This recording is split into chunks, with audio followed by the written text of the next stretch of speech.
Hey y'all, I was on my prayer walk this morning.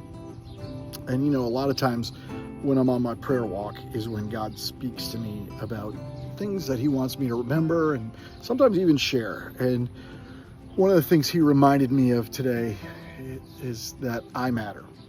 And not only that I matter, but you matter. And I'm going to get back to that in just a second. But I was thinking about the Gospel of Luke, chapter 8. There's a woman that has been bleeding for years and years, and no medical attention could help her. No medical person could help her. No healer could help her. But then Jesus comes to town. And as he's walking through the crowds, he's dozens, if not hundreds of people surrounding him, just trying to get a moment with him, just trying to touch him, be around him.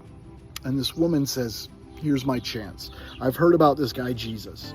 And she kind of breaks through the crowd and she says, if I can just touch the edge of his cloak, then I'll be healed. And so she breaks through the crowd and reaches out and touches the cloak that Jesus is wearing. And it's that moment that Jesus asks a question. I love Jesus. I just love the way he asks questions. He says, who touched me? The disciples, perplexed by the question, they're like, a lot of people. A lot of people touched you. But Jesus knew that there was a specific person who reached out and touched him because there was a need. I think about what that question means. Jesus isn't asking it angrily. He's not asking it to be odd. He's asking it to show this woman in this moment she matters. That there's hundreds and thousands and millions of people in this world, but in this moment, she mattered. See, Jesus always had the time for people. He always had the time to talk to people, heal people, be with people. There was an agenda on earth, and it was to save the entire human race through his death on the cross. But in this moment, this woman mattered. So he stopped. He stopped what he was doing. He stopped everybody he was talking to, everybody that was around him, and he addressed her needs. And he looked at her and he said, because of your faith, you're healed.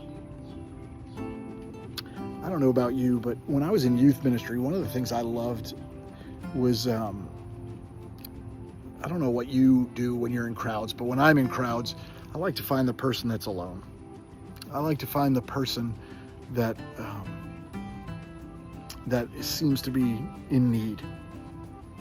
And so did Jesus. So if you want to be Jesus today, why don't you take the time to be with a person who might need you? Take the time to put your to-do list away. Because if your to-do list is bigger than your who to be with list, you might be missing the mark. You might be missing out on the chance to be Jesus to someone, to love someone, to be there for them in need. You don't know where people are in their lives, if they're hurting, if they're going through something, and you might just show up right in their biggest moment of need.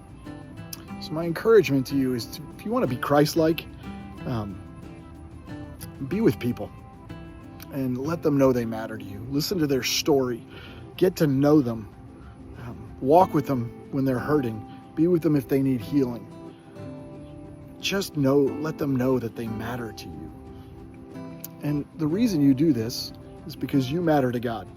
In the book of 1 John, it says, we love because he first loved us. Go love someone who stands out, who needs you, someone who's alone, someone who's hurting. Just go be with them today, because you might be exactly what they need. Again, remember this: if your to-do list is longer than your who to be with list, we may just be missing the mark. I'm going to really think about just what God put on my heart today. I hope you do as well, and I hope you have a great day. If you need me, reach out. If I can do my best, I will help. I'll pray for you, whatever you need. Have a great day.